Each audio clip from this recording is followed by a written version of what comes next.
su durant la CAN que les joueurs du Congo ont mis en avant le génocide qui se passait au Congo. Ce n'est pas quelque chose de nouveau, ce n'est pas un nouveau massacre qui vient de se déclarer, c'est quelque chose qui se perpétue depuis une vingtaine, une trentaine d'années. Le Congo est régulièrement attaqué par le Rwanda, soit directement dans le passé par le Rwanda ou via des groupes armés que le Rwanda finance. Mais qui finance le Rwanda ? Comment un petit pays comme le Rwanda peut affronter un géant comme la RDC sans avoir des alliés obscurs derrière eux?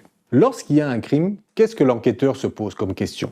En premier, à qui profite le crime? Et là, ça devient très clair. Les grands fournisseurs en armement du Rwanda, les soutiens économiques, sont principalement les Américains et les Anglais. Après, on peut se poser la question, où est-ce que Kagame a-t-il été formé? Eh bien, il a été formé aux États-Unis. C'est pour ça qu'en revenant, après le génocide, lorsqu'il a pris le contrôle du pays, il a changé la langue nationale. Ils ont viré les Français, il est rentré dans le Commonwealth, et maintenant la langue officielle du Rwanda, ce n'est plus le français, mais l'anglais. Les Français ont perdu des positions, et puis vous remarquez aussi dans le Sahel, les Français sont en train de perdre position, mais les Américains essayent d'y rester. Sous prétexte qu'il ne faut pas qu'il y ait l'influence russe qui prenne le dessus. Mais en fait, j'ai remarqué que un peu partout dans le monde, les Américains essayent de reprendre le contrôle de ce qu'ils avaient laissé auparavant aux Français. Et vu que les Français sont un peu à but de leur personne, ils pensent que voilà, ils sont encore dans le temps de Napoléon et qu'ils ont encore ce pouvoir-là, alors que ce pouvoir-là, il fallait continuer à le travailler. Ils l'ont perdu. Mais ils restent accrochés avec cette image de la grande France. Mais voilà, on peut constater que maintenant, c'est une force moyenne dans l'échiquier mondial. Donc après Mobutu, les Américains se sont rendus compte qu'il est très difficile de contrôler le Congo. Ils n'avaient plus une personne puissante comme le maréchal Mobutu. Alors la solution pour eux, c'était de créer le chaos. Et Kagame s'est porté volontaire pour être justement l'instigateur de ce chaos. Il est plus facile pour les Américains d'avoir plusieurs groupes divisés et de négocier avec eux que d'avoir une personne qui pourrait devenir surpuissant et à l'instar de l'Arabie Saoudite, à qui ils ont confié trop de pouvoir durant ces années et qui commence maintenant à se rebeller, quitte à ne plus vendre en dollars leur pétrole et à s'allier aux BRICS. Ils ne veulent pas qu'un géant comme le Congo ait un grand leader qui maîtrise la situation, l'ensemble du pays et de ses richesses et devient un acteur principal dans l'échiquier mondial.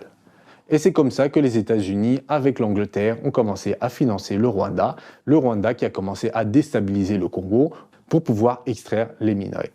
Dans l'histoire du Congo, on peut noter que les Américains n'ont jamais été des alliés fiables. Vous pouvez remarquer que lorsqu'on parle de la mort de Lumumba, le nom de la CIA ressort principalement. Les Belges ont contacté la CIA pour avoir l'autorisation d'éliminer Patrice Lumumba et ils passent par le général Mobutu justement pour arriver à leur fin. Avec le temps, est-ce que les choses ont changé? Non, parce que maintenant ils passent par Kagame pour créer le désordre en RDC afin de pouvoir tirer les richesses. Alors beaucoup de gens se demandent pourquoi est-ce qu'ils ne feraient pas juste une alliance avec le Congo et comme ça prendre directement les richesses du Congo au Congo au lieu de passer par Kagame. Eh bien parce que ça coûte beaucoup moins cher. Déjà de 1, mais je pense que la principale raison, c'est qu'ils ne veulent pas que le Congo devienne un géant mondial.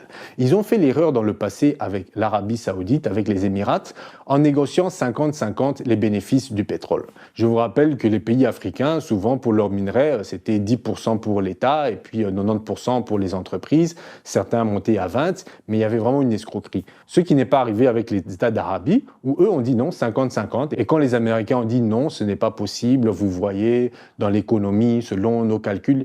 Les Saoudiens ont dit non, nous on s'en fout. Vous rentrez chez vous, vous faites le calcul et quand vous ferez un calcul auquel 50-50 c'est bénéfique pour vous, vous revenez et on va voir ça. Les Américains sont revenus mais avec une condition en disant ok, mais vous devez vendre votre pétrole uniquement en dollars dans le monde entier. Les Saoudiens ont dit ok, ça va, le reste du monde sera biaisé mais nous on va en profiter. Et au fil du temps, l'Arabie Saoudite a pu avoir une économie florissante grâce à ses bénéfices de 50-50 et ils sont arrivés à un niveau où ils commencent à tenir tête aux États-Unis. Ils commencent à faire des alliances avec la Russie, avec le BRICS et là, ça gêne les États-Unis parce qu'ils n'ont plus de moyens de pression étant donné que l'Arabie Saoudite est en position de force. Ils ne veulent pas que ça arrive avec le Congo. Alors pour eux, il est plus intéressant de maintenir le chaos que de faire un arrangement même si tous les partis seraient gagnants-gagnants. Vaut mieux pour eux d'être les gagnants seuls et que le Congo reste dans l'instabilité. Ils savent très bien que le Rwanda ne pourra jamais atteindre le niveau de richesse du Congo le Congo avait le contrôle de ses frontières. C'est pour ça que pour eux, il est préférable de s'allier avec le Rwanda, car pour eux, il suffit de couper le robinet pour que le Rwanda ait des problèmes. Je vous rappelle que le Rwanda, l'économie du Rwanda est majoritairement subventionnée par les aides internationales. Beaucoup de gens pensent que le Rwanda, c'est un miracle économique, que les affaires fonctionnent, mais si vous allez bien regarder, c'est parce qu'ils reçoivent énormément de subventions des pays occidentaux. Est-ce que cela vous étonne ? Lorsque vous voyez comment les États-Unis se comportent, lorsque Israël commet des crimes, c'est les États-Unis qui mettent leur veto pour les appuyer, vous comprenez leur état d'esprit. Beaucoup de gens ne comprenaient pas lorsque je parlais de la Palestine, de ce qui se passait en Israël. Il y a des Congolais qui me disent « Mais pourquoi tu ne parles pas du Congo ?» Parce que je voulais bâtir